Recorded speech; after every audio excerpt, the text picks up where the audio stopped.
And here we go. So we should see people start to come into the room. And as they do, I'm just going to say hello and good morning, good afternoon, depends on where you are. I happen to be in Las Vegas today. So if you are among the many people who are here at AFP Icon, thank you for taking a few minutes out of a very busy schedule to be with us. If you are in one of the many other parts of the country who are tuning in to hear a really important story, I'm really appreciative of the fact that you're here. And if you're tuning into this later through YouTube, I hope you'll share it with friends. We have a privilege today of talking with you with someone who's really a central figure in the NGO nonprofit sector of Ukraine. But maybe more important than that, someone who can give witness not only to what it's like to operate an organization in an environment which is the most challenging perhaps in the world right now, but also someone who has a heart for children with cancer. And that's something that each and every one of us can understand in our world. It's the messages that she'll have may be unique to Ukraine and the experience of Ukraine today, but there's certainly ones that we work with every day in fundraising and philanthropy. So with that, I want to introduce a new friend to you, which is Olya Kudinenko. Olya, thank you very much for being here today. Hi, Jay. Thank you so much for the opportunity to share my story and to talk to you, to listeners, and to everyone who doing a great philanthropy thing in USA. Can you introduce your organization, Olya? Yes, for sure. I'm a founder of Tabletochki Charity Foundation. I never thought that I would need to say it in English. That's why this name is untranslatable. But it means basically drugs, but in a kiddie way. Like you say, doggy for dog, kitty for cat, tabletochki for tablets. So it's like, it's a nice name for pills, for drugs, for kids with cancer.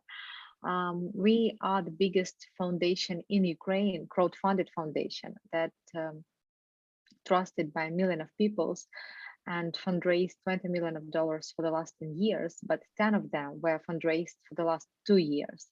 So we were growing fast. For Ukraine, we were the biggest one in healthcare, in childhood cancer, in organizations that supports kids. Now, how did this all start for you? Why did you found the organization?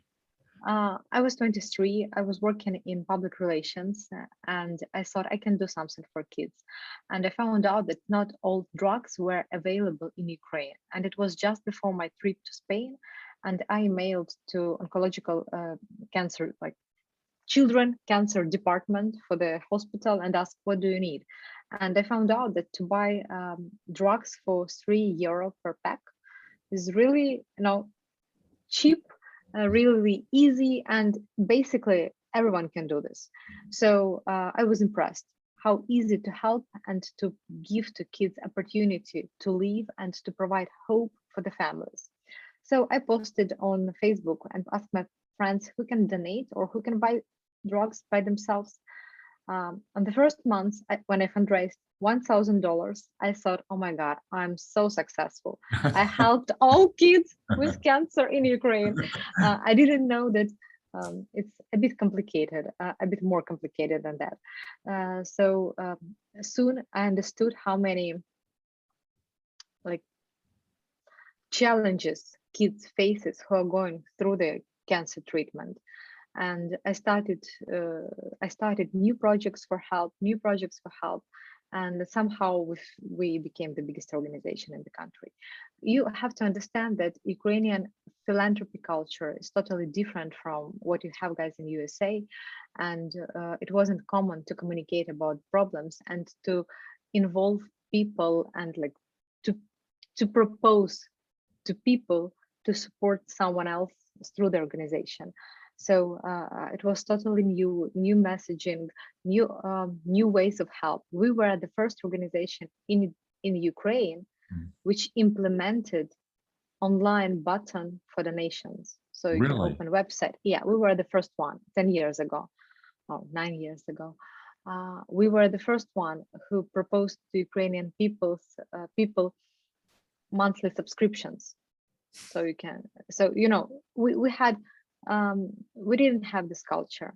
So we started implement everything we could read and find out how you're doing this in USA.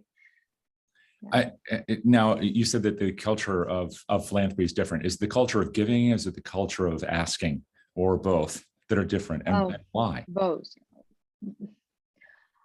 Okay, Ukraine was a part of Soviet Union, and in Soviet Union there were no culture of giving at all. So basically, my parents, they didn't have any charities whom they supported when they were like young adults and when they were grown ups. And in 90s, people were so poor, they were like basically surviving by themselves, trying to provide to their families. So there were not many opportunities for themselves to give, and nobody had a chance to ask actually. And we didn't have any news about kids with cancer. Usually you don't face kids on the street with cancer or with some other disabilities. Yes, it wasn't common in Ukraine that times. So I started almost 11 years ago, and the way I communicated about the possibilities to help and asked people, it was totally new in Ukraine. Regarding asking, it was common for other charities to blame people while they were asking, oh, you're drinking coffee in the cafe, you can donate $2 to other charities. So it was like this. Right. And I proposed people without blaming. You can drink your coffee, be safe there, drink well, but also have an opportunity to support someone who really needs you. That was different. Yeah. It must have been hard though to get past some of those perceptions. I mean, the Soviet Union was around for a long time, and state government control, support for institutions such as it was part of what people grew up with. That's all they knew. So in that context, when you were starting to just ask or invite people to support the work, you probably had to overcome this idea that there was actually a need at all because it was invisible with the children. But then you also probably had to overcome this perception that you were kind of begging. Is that because I've heard that word here a lot, and we have a long tradition of people asking for support, but I still hear the word begging almost every week. So how did you overcome those kinds of perceptions? Right? Our target audience for our foundation was the young people, like who were in their 30s. So they just were impressed. Oh my God, we have kids who need support, and it's so easy to do. Why we didn't do this? Why didn't we start it earlier? So our donors in Ukraine were much younger than you have here in USA. When I read books which are written by Tom Ahern, whom I respect a lot, and he give advice to send emails and mails with a bigger size of print. Because older people need bigger print, right? Yes, we don't have this in Ukraine because people who support us are in their 30s, 40s, 45, up to 50. Yeah. So we have different culture of philanthropy in Ukraine. That's another interesting universal thing, though, because if in any country we have a perception that certain people give and certain people don't, or they don't have money, one of those two things, then we end up ignoring them. It sounds like because you didn't have to worry about any of those perceptions, those kind of traditions, that you just went ahead and did what worked. So younger people, at least in Ukraine, and I think everywhere, they support things when they see the need. Yes, exactly. But you had to communicate it. So how did you get the word out? I mean, a website doesn't do it. You had to really talk with people. As I told you, I was working in PR, in public relations, so I knew lots of advertisement agencies, and I asked them for help not only with the money, but also with their creative minds to create funny videos which were not mainstream that time. Not funny, but with easy way of communication of the problem. Without blaming people. So people were laughing and they thought, okay, I can support. I can find any additional $10 to support kids with cancer.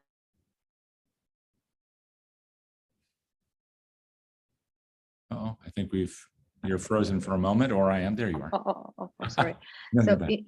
in Ukraine, we had average donation for $10, which is not small, not small in Ukraine.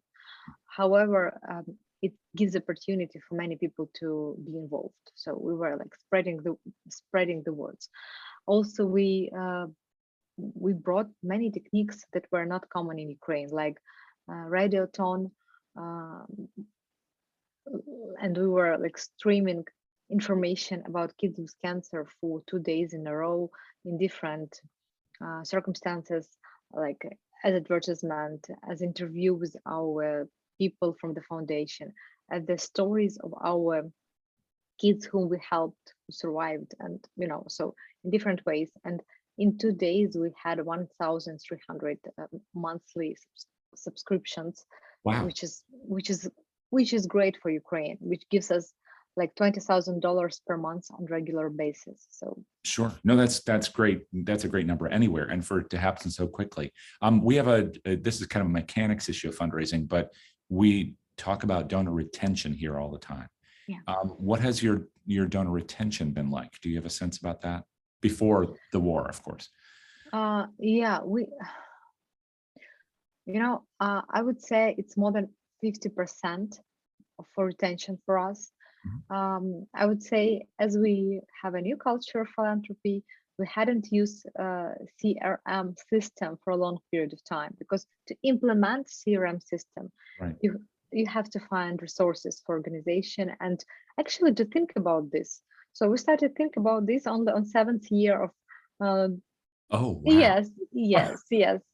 So and I would say I'm pretty sure we are the only one who implemented this in Ukraine for as a charity. So I know that I know about 50% of retention, but I'm not sure that this is like right now is the actual number. Well, yeah, all bets are off, and I do want to ask you, obviously, about what's happening. But just before we go any further, what you've described sounds like the kind of thing that could have impacted many charities in Ukraine, and for that matter, many countries in the former Soviet Union, which would have had some similar kind of history of state institutions Yes. versus independent charitable organizations. So when you started doing all these things, applying what you knew worked from PR to a cause that people just didn't see, and then they were ready to give, did that also inspire other nonprofits to do the same? Yes, of course. We were the leaders of the process, and many other charities in Ukraine followed us. I even give some webinars to other charities just to say how we are doing this, why we are communicating in such way. I read lots of books from fundraisers who are working in USA, and I see what you're implementing. So I see what we can do in Ukraine, what we couldn't do, and I'm sharing with others my knowledge. Yeah. Right. So that was all before the invasion, Exactly. I know that you were doing very well. So what, and you were just talking about revenues, but I don't remember exactly the revenues number right before all this happened. Maybe is your fiscal year a calendar year or? Calendar year, last year we fundraised more than $6 million. 6 million, which is pretty Yeah. extraordinary. I mean, in relation to other charitable organizations in Ukraine, that puts you at the probably. We're the biggest one. We're the Yeah. biggest one. Crowdfunded, we're the biggest foundation in Ukraine. Right. So lots of audience, significant revenue stream that was also stable because of your donor retention rate. And just as an outsider, it sounds to me like also having an impact far outside even pediatric cancer, in that you were helping these kids in a big way, but you were also helping other organizations to see how they could also help other people in their sectors. So extraordinary success. And then everything changed. How did this change for you? And maybe I should ask first, where are you today, if you don't mind sharing that? Yes, actually, right now I'm in the headquarters of J&J in New Jersey. So I'm in USA because uh, on 24th of February, everything we built were damaged and ruined. Everything except our mission to help Ukrainian kids with cancer. So because many businesses have been destroyed, many businesses have been damaged, lots of people lost their jobs and suffering. There is no much opportunities to fundraise for Ukraine among Ukrainians who lives in Ukraine. I'm so sorry for using so many, but I'm explaining the situation. We fundraise $200,000 per month at least. I think even, yeah, I think we fundraise $300 per month usually. Unfortunately, this is no longer available in Ukraine. Yeah, of course. So to continue our mission to help Ukrainian kids, I decided to come to USA and work with different people and ask them for support. Right. And this happened. Let's just assume for a moment that there's someone who hasn't watched the news at all. Can you describe what it was like, maybe, for you and your family and for your organization? What happened? Was this what happened, and how much of a surprise was it? Again, I'm asking these things in a way that if no one Yeah, knew anything about it, they would. yeah. So of course we read news, and of course we heard that USA predicts Russian invasion, but nobody believes. I mean, in USA, the people were talking, the officials were talking that Russian is going to invade Ukraine. But that was a big But surprise to you, hearing that. exactly. No, nobody believes that because the war has started in 2014. Everything was in the east of the country, localized, and the city was. I mean, I'm from Kiev. The city and the situation was totally fine. We had a board meeting with the people of affluence and influence in the end of January, and nobody told, okay, this is going to be war. What we're going to do? So we were everyone were telling me, we're going to stay in Ukraine, whatever happens, but we don't believe that something would happen. On 15th of February, um, we had a first commitment gift for our capital campaign for $20 million out of $65 million from Ukrainian company, which is unfortunately no longer available. However, I'm describing you the situation of the business. On 15th of February, just 9 days before the war, people committed to make a huge donation, like the leading donation for 20 million out of 65. So on 24th of February, when the missiles started to fly and hit apartment buildings and civilian infrastructure, everyone was shocked. Literally, everyone was shocked. On 23rd of February, just few hours before the war, president gathered our like top businessmen, CEO of biggest companies, to have a conversation that everything would be fine, stay in Ukraine and support Ukraine. So it was like a sense that everything is under control. But on 24th, everything has changed. So first thing we started to do is we um, paid salary for our employees because it was almost end of the month, and we understood that people would flood the country. And like we in our foundation, almost only women are working, so we have to support them and their kids. That the first thing that we did. Then we started to call our hospitals and ask, what do you need in terms of food and supplies? Because first days all the hospitals started to move to the basements, and basements are not equipped to do operations or to do high medicine. So it was crucial to give them different like lights or um, adapters or something like the stuff like this. And because nobody could prognose how the war would go, we started to call our suppliers and ask them to donate food or to sell us food for hospitals. We usually don't buy food for the hospitals, but we have to do this to be sure that our children and families who are staying, and actually doctors who are staying and living in the hospital, have those mm, basic things that they need, like food, water, light, and this. And the third thing, we are partners of St. Jude Children's Research Hospital, Oh, mhm. and we were on a call with them, and we started evacuating kids with cancer. Overall, we already evacuated 700 kids with cancer, and their families. It means siblings, mothers, grandmas, to European clinics and to clinics of Northern America, like USA or Canada. Yeah, yeah. But the hospital infrastructure within Ukraine, for those who don't know, Yes, pretty much damaged. More than 200 hospitals are ruined, damaged, and yes, pretty bad. We cannot guarantee that kids with cancer could receive treatment um, with proper drugs and proper medical supplies under the war. um, one of the challenges for every organization is trying to figure out how much to be willing to change when circumstances change. There's no greater change than an invasion of your country. But many nonprofits here will say, well, I don't know if we should move on from giving, pediatric cancer drugs, tablets, to providing food and water. You just did what you needed to do.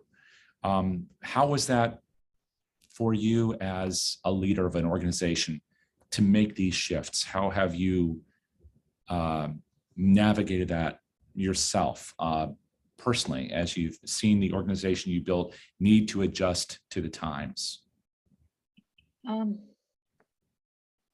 the question is, would I have my organization after the war? That's and what do I need as a person right now? We have resources. We have the greatest team in Ukraine who know how to do their job and how to help people. So first, we evacuated kids with cancer, and second, we see how we can expand our operations because we have resources to help others who are in need.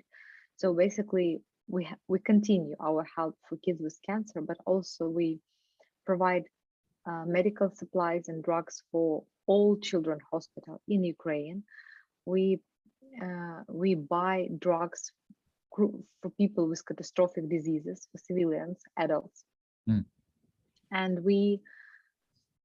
um, buy we buy tactical medicine for our militarists because we can save lives for them as well. And we support kids with their crucial needs like education, like food in some regions, like psychotherapists, psychotherapy support for them because they all receive trauma. All kids in Ukraine receive traumatized. Yeah. Again, one of the things that happens in countries like the United States is that we will see something close up for a little while on the news, and then the news cycle changes as situations prolong.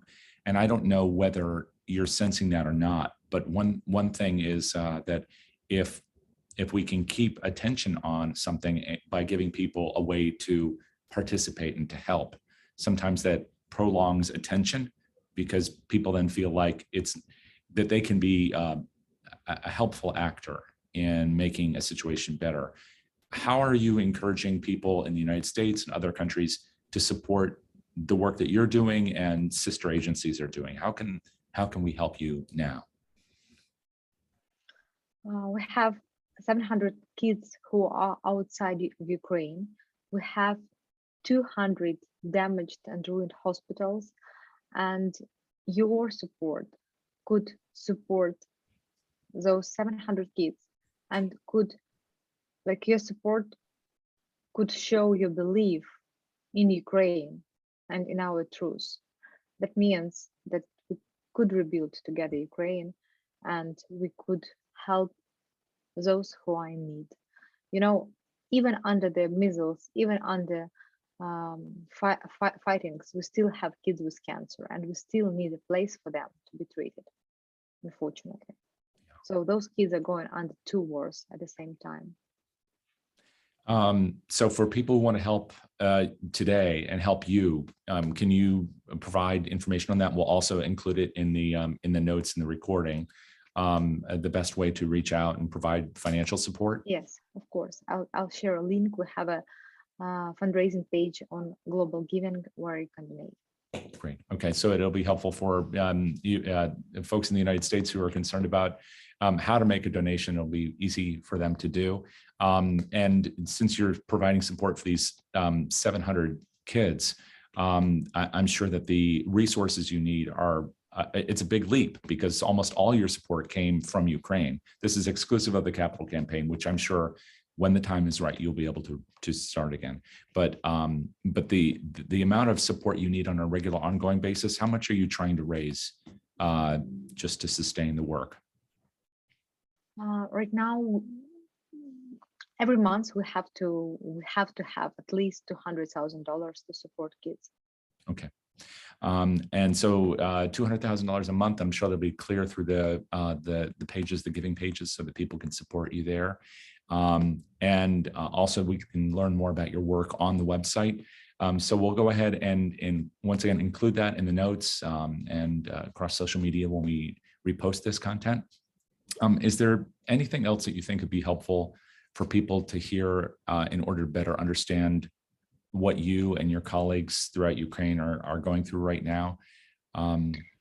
We all have families who are suffering from the war, and there is no person in Ukraine who would be not suffering from what's going on. And those who are in need, and our organization, with our supporters, I believe we are doing tremendous work because they are going under really hard circumstances. You know how hard is the treatment from cancer, and you know all the like mood swings, how the health are suffer, how the people are suffering with the cancer treatment, and those kids were on a road for 5 days at least just to reach for the safer place where they can have where they can continue the treatment. And I think nobody could imagine this. And I heard when I talk with my colleagues who are in Ukraine right now, and here the sirens are going on, and they have a call sometimes from bomb shells. I think nobody could imagine this. So if you can help, I would appreciate it, and all those people. Thank you so much, Olya. Olya Kudinenko, we appreciate you and thank you for sharing this. I want to encourage people who see this, especially after the fact, to share this with others so they can participate. And we'll look forward to seeing a quick resolution to the crisis in Ukraine and to your rebuilding of this organization to help all these kids. Thank you so much. Thank you. Thank you.